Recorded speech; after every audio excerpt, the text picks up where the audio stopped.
C'est très intéressant. Déjà, c'est une ouverture supplémentaire quand on est dans un moment d'action, de recherche ou d'offre de services. Ça permet de maintenir l'esprit ouvert. La mission Insertion Culture, elle a été créée par l'Association lyonnaise pour l'insertion économique et sociale, qui fait maintenant partie d'un groupement d'intérêt public qui s'appelle la Maison Lyon pour l'emploi. On rayonne sur tous les territoires, notamment politique de la ville, les quartiers prioritaires. Les publics qu'on a, c'est les bénéficiaires du RSA, participants PLI, des jeunes missions locales, des habitants quartiers politiques de la ville et des travailleurs handicapés et des demandeurs d'emploi longue durée. Donc que des personnes qui sont en souffrance, souvent par rapport au fait d'être rejetées de la sphère professionnelle. Ça nous pousse en avant, ça nous amène toujours à un plus. On n'est pas là pour faire des consommateurs de culture. On est vraiment sur un outil pédagogique. En se disant qu'on peut travailler ces choses très sensibles que nous n'arrivons pas à travailler avec les outils classiques de l'insertion, grâce à ces actions-là. C'est-à-dire, je vais voir une pièce de théâtre, il faut que j'ai des solutions pour mes gardes d'enfants. Donc, avant de trouver des solutions de garde d'enfants par rapport à la recherche d'emploi, on va trouver comme ça des solutions de garde d'enfants qui seront transférables dans notre objectif qui est la mise à l'emploi pérenne. Je ne suis pas habituée à exprimer mes sentiments, donc c'est quelque chose qui n'est pas dans ma nature, je dirais. Et on voit des personnes qui sont sur des formes de repli sur soi vraiment très très importants. Du coup, on va partir d'actions culturelles pour travailler la mobilité.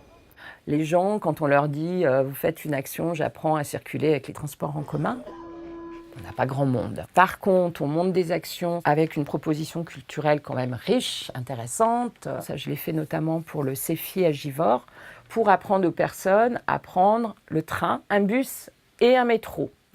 Au début, elles disaient « mais moi, je ne veux pas venir à Lyon.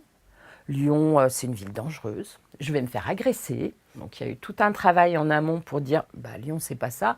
Venez, essayez. » Donc là, on était parti au musée des Beaux-Arts. Les personnes ont dû faire le voyage en groupe accompagné pour prendre confiance et se dire « mais non, dans le train, il m'est rien arrivé. En fait, Lyon, c'est une jolie ville. » Et là où on s'est dit « on a réussi », c'est que le groupe de femmes, suite à la visite des Beaux-Arts, elles ont repris des abonnements de train. Et sur les chiffres emploi, sur ce groupe-là, elles avaient beaucoup accédé à l'emploi du coup. Ça avait cassé des barrières, on a des barrières invisibles, des barrières mentales, et ça les casse.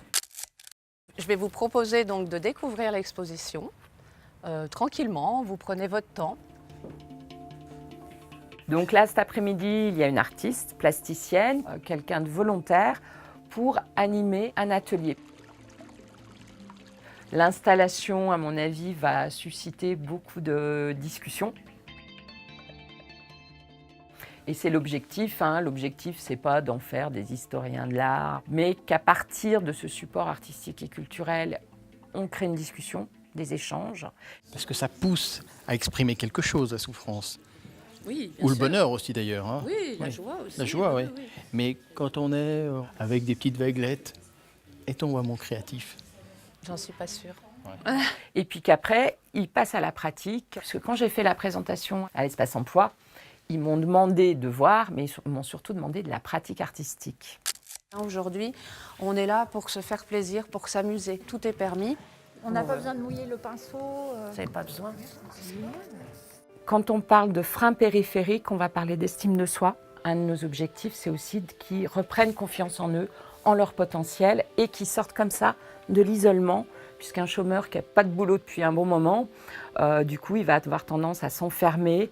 Ma solitude me pèse un peu de temps en temps. Donc, je suis venue pour rencontrer d'autres personnes. On a tous un esprit créatif, mais souvent, il est enfermé.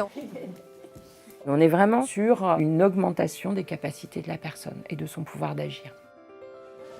Avec cette ouverture-là, supplémentaire, je vais aller plus sur de la création, donc forcément être beaucoup plus ouvert sur ce qui peut se présenter à moi. Ça crée une dynamique, ça nous ressource. Ça nous permet de redémarrer, de voir autre chose et du coup d'avoir du recul sur notre recherche d'emploi également, sur ce dont on a besoin, sur ce qui peut nous faire du bien, nous donner d'autres envies, c'est vraiment bien. Redynamiser un parcours d'insertion, ça veut dire que la personne vient plus fréquemment voir son référent et surtout accepte les étapes préparatoires à l'emploi qu'elles peuvent ne pas accepter. Ça nous permet d'avancer. Un des impacts des actions culture, c'est le changement de regard entre la personne accompagnée et son référent, changement de regard réciproque, et du coup une meilleure confiance parce qu'on a vécu des émotions ensemble, on a ri ensemble. On a pu être dans la même difficulté sur un atelier, puisque moi je demande au référent de faire avec les gens. Ça crée un meilleur rapport avec le référent et surtout ça libère la parole. On se retrouve des fois avec des difficultés qu'on n'avait pas diagnostiquées. Des problèmes assez lourds qui ne s'autorisent pas à verbaliser lors des entretiens, mais qui, après des actions culture, dans le métro, parce qu'on a partagé un truc, la parole va s'ouvrir. Donc ça affine le diagnostic du référent emploi et ça lui permet du coup de mieux accompagner la personne.